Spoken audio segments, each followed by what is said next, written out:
नमस्कार और साक्षी news centre पर आप सभी का स्वागत है। पश्चिम बंगाल में हाल में हुए पंचायत चुनाव के दौरान हिंसा की घटनाओं की जांच करने वाली बीजेपी की एक तथ्यान्वेषी समिति ने बुधवार को अपनी रिपोर्ट पार्टी अध्यक्ष जेपी नड्डा को सौंप दी। तथ्यान्वेषी समिति के संयोजक बीजेपी नेता और पूर्व केंद्रीय मंत्री रविशंकर प्रसाद ने बीजेपी मुख्यालय में संवाददाताओं को संबोधित करते हुए कहा कि देश के लिए यह जानना जरूरी है कि बंगाल में लोकतंत्र खत्म हो गया है। उन्होंने कहा, राज्य सरकार का अहंकार और लोकतांत्रिक प्रक्रियाओं के प्रति घोर अनादर निराशाजनक है। बीजेपी पश्चिम बंगाल में लोकतांत्रिक तरीके से लोगों की आवाज के लिए लड़ना जारी रखेगी। रविशंकर प्रसाद ने दावा किया कि चुनाव के बाद लोगों में खेला होबे का भय ही तृणमूल कांग्रेस सरकार की पहचान बन गया है।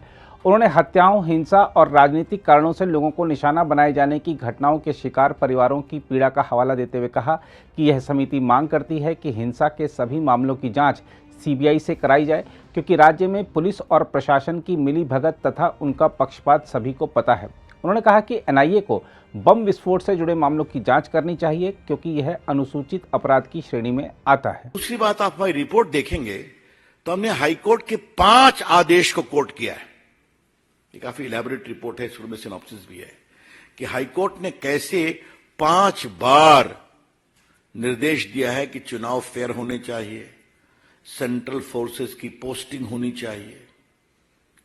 सेंट्रल फोर्सेस की पोस्टिंग में गड़बड़ी की गई, सेंसिटिव बूथ की सूची नहीं दी गई, आपको मालूम है, तो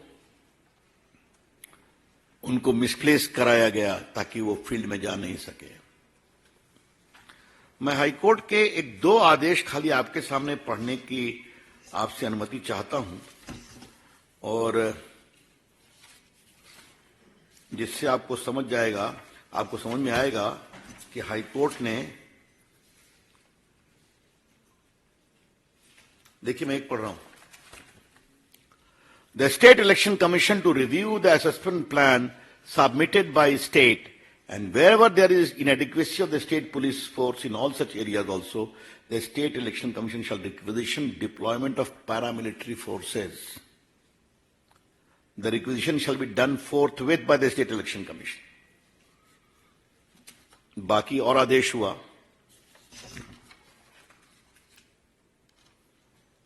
और फिर देखिए, वो चुनाव आयोग सुप्रीम कोर्ट चला गया, समझे आप इस आदेश के खिलाफ।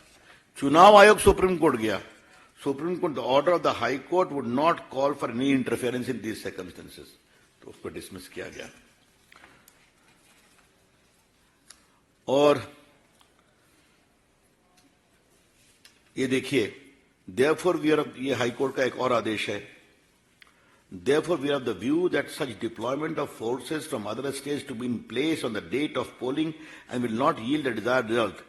Therefore, dehodes the number of police forces which may have been requisitioned for other state. The State Election Commission shall independently assess the requirement as observed earlier and should be honest and bearing in mind so and so forth, constitutional obligation. उसके पश्चात फिर court का contempt भी हुआ। Contempt में भी उनकी जवाब, और देखिए कोर्ट ने एक और आदेश क्या किया, मैं आपको सुना रहा हूं, सुनिए।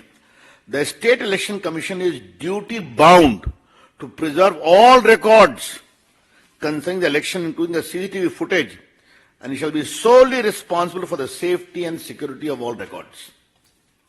ये भी कोर्ट ने कहा। तो कोर्ट के इतने आदेश को हमने इसमें कोर्ट किया है।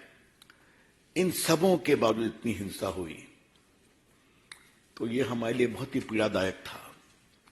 कई लोग मारे गए, हम लोग उनसे मिले, हम लोग जैसा बताया नॉर्थ बंगाल भी गए थे, साउथ बंगाल भी गए थे, डिटेल्स इसमें लिखा हुआ है।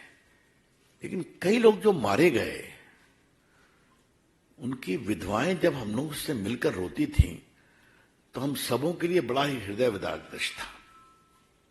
It was a pathetic scene for us. मैं कुछ नाम आपके सामने रखना चाहता हूं, और ये सारी फोटो, ये सब इसमें सब फोटो सब बकायदे लगी हुई है। 10-15 फोटोग्राफ आपको हम बताना चाहते हैं, जो हम लोग गए थे, सब अस्पताल गए थे, बाकी जगह गए थे। अब मैं आपको बताना चाहता हूं कुछ चीजें जो आपके लिए जानना जरूरी है, और आज मैं आपके माध्यम से अपेक्षा करूंगा कि यह बात देश में जानी चाहिए। BJP candidate Madhumita Mandal was assaulted by TMC worker. हम उसके गांव गए थे 2 किलोमीटर चल करके। उसकी daughter in law Shweta pregnant थी। उसके ऊपर इतना हमला किया कि वो मेरे और रेखा जी के एकदम आकर के इतनी रोई, उसका घर तोड़ दिया। वो भागी हुई थी हमारी उम्मीदवार। तो ऐसा लगा कि पूरी मशीनरी बिल्कुल एक प्रकार से जुटी हुई है कि ममता जी को ये न के न प्रकार जिताना है और विरोध करने वालों को मारना पीटना है।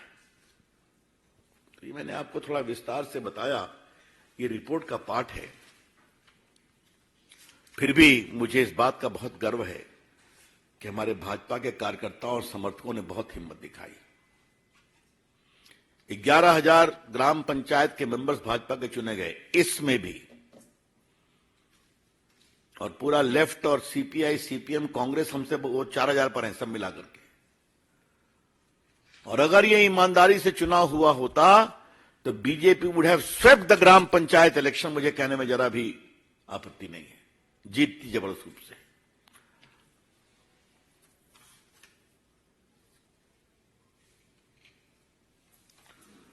आजकल बहुत चिल्ला रहे हैं इन पर, मणिपुर पर। दुर्भाग्यपूर्ण है, सरकार कार्रवाई कर रही, आगे करेगी। एक आदिवासी हमारी उम्मीदवार के साथ बलात्कार हुआ कि नहीं हुआ, याद है ना आपको?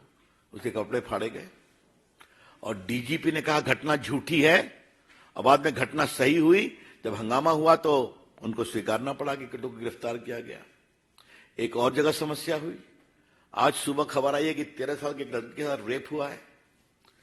तो ममता जी, आप तो महिला नेत्री है ना, आपने अपने बंगाल को क्या मैं शब्दों का प्रयोग नहीं कर पा रहा हूं, महिला की इज्जत के साथ खिलवाड़ का प्रदेश बना दिया है क्या? इससे अधिक मैं कड़े शब्द नहीं बोल सकता, क्योंकि मेरे वो संस्कार नहीं है। तो मित्रों, हमने कहा कि आपके सामने ये विस्तार से रख दें। कमेटी का पूरा ईमानदारी से मानना है कि इतनी बड़ी हिंसा हुई। हां, आप लोगों ने कई स्टिंग ऑपरेशन किया और बम का दिखाया कि ऐसा बम का व्यापार चल रहा था वहां। पैसा फेंको, माल ले, बिल्कुल फ्रीली अवेलेबल। तो हम लोगों ने एक अनुशंसा की है कि जितने भी आपराधिक मामले चुनाव संबंधित हैं, ये सबकी जांच सीबीआई से करवाई जाए। The fact-finding team in its recommendations has demanded that because of the complicit, biased nature of the Bengal police and administration, it is only appropriate that all these cases should be investigated by the CBI. और दूसरा, चूंकि बम का भी बहुत case है, तो ये scheduled offence है। और जितने भी बमबाजी के केस हैं, उनकी जांच एनआईए से कराई जाए। All cases of bomb explosion should be investigated by the NIA because that is a scheduled offense. एक अंतिम बात कहनी है, फिर आपके हम प्रश्न लेंगे। हम लोग बंगाल में घूम रहे थे तो हमें बंगाल की पुरानी स्मृतियां आ रही थी। ये अरविंदो घोष का बंगाल है, ये सुभाष चंद्र बोस का बंगाल है, ये रविन्द्रनाथ टैगोर का बंगाल है, ये ईश्वरचंद्र विद्यासागर का बंगाल है। हमने कई बार कहा इस बात को। एक से एक कलाकार, एक से एक साहित्यकार। ममता जी, आपने इस बंगाल की आत्मा को कहां मार दिया है? Mamata ji, we are constrained to observe that you have not only ruined but suppressed the creative soul of Bengal. अगर आप भी लेना चाहते हैं देश दुनिया की तमाम जानकारी, तो आज ही सब्सक्राइब करें हमारे चैनल को। साथ ही नीचे दिए बेल आइकन को जरूर दबाएं ताकि हर अपडेट आप तक पहुंच सके।